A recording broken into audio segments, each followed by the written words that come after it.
नमस्कार दोस्तों, मैं हूं अंकित। ब्लड ऑफिशियल के न्यू वीडियो में आपका स्वागत है।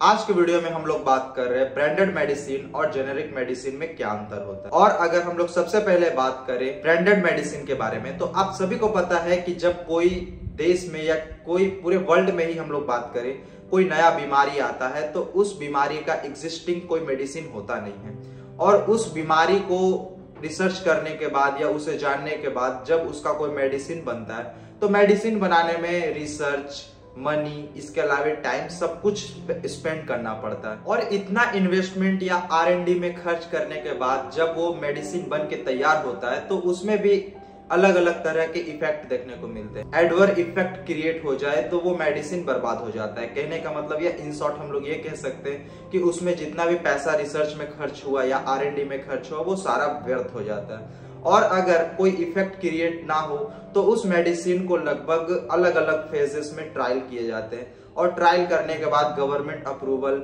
अलग अलग तरह का परमिशन लेने के बाद वो मार्केट में अवेलेबल होता है। कोई मेडिसिन को जनरेट करने में या उस मेडिसिन को या उस मेडिकल या उस बीमारी का नया प्रिकॉशन निकालने के लिए अप्रोक्सीमेटली 2.6 बिलियन US$ तक पैसा खर्च हो जाता है। तो हम लोग तो इतना कह सकते कि जब कोई मार्केट में नया बीमारी आता है तो उस बीमारी का मेडिसिन ढूंढने में या उसका रिसर्च करने में बहुत ज्यादा पैसा का इन्वेस्टमेंट होता है। इसके अलावा जो डॉक्टर्स होते हैं, साइंटिस्ट होते हैं, वो रिसर्च करते हैं और टाइम स्पेंड भी चाहता है। तो ऐसे सिचुएशन में जो कंपनी जो इन्वेंट करता है मेडिसिन को, वो अपने नाम पे अप्रोक्सीमेटली 20 इयर्स का पेटेंट करता है। और कंपनी अपने इन्वेस्टमेंट के अनुसार से उस प्रिकॉशन या तो फिर उस मेडिसिन का वैल्यू रख करके मार्केट में बेचते हैं और उनका जितना भी इन्वेस्टमेंट होता है मार्केट में उसे रिकवर करते हैं। ब्रांडेड मेडिसिन कह सकते हैं। और सेकंड नंबर पे है जेनेरिक मेडिसिन। जेनेरिक मेडिसिन में आप समझ गए होंगे, जब कोई ब्रांडेड मेडिसिन का पेटेंट या तो फिर उसका एक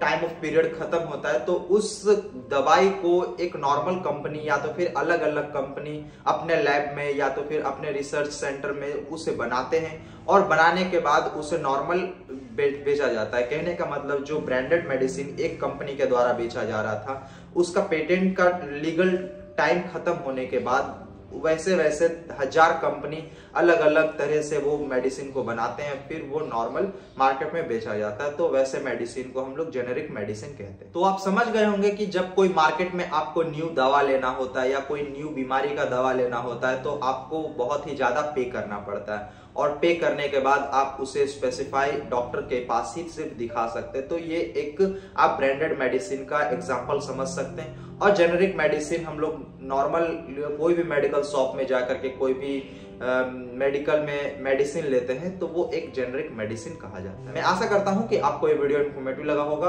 अगर मेरा वीडियो इन्फॉर्मेटिव लगा तो प्लीज वीडियो को लाइक कीजिए, कमेंट कीजिए, शेयर कीजिए। साथ ही मेरे ब्लड ऑफिशियल चैनल को सब्सक्राइब करके बेल आइकन को प्रेस कर ले ताकि मैं कोई भी नई वीडियो अपलोड करूं तो उसका नोटिफिकेशन सबसे पहले आपको मिले। मिलते हैं अगले वीडियो में, जब तक के लिए जय हिंद, वंदे मातरम।